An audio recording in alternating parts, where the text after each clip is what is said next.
Okay, here we are today. We're going to show you how to install the IMS gripper. You can take and install their IMS spring load version using their tool. Pop it in place, remove the tool,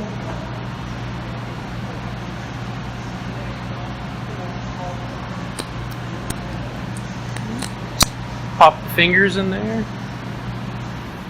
And once you have the new fingers pushed in, take the centerpiece there, pop it in place, actuate the drawbar again, take a 19mm open-end range,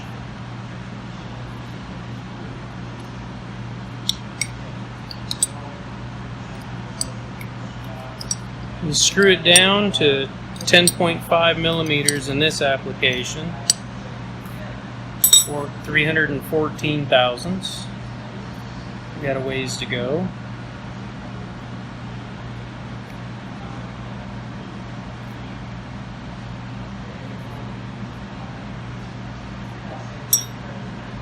Then you want to hold the center component. Use a 4mm T-handle Allen wrench. Tighten up the set screw. Acts as a jam screw to hold it in place. Once that's tight, double check your dimension. And it looks like we're good to go.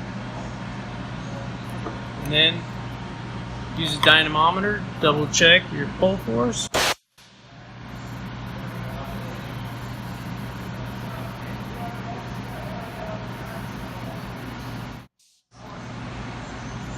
Release it, and we're done.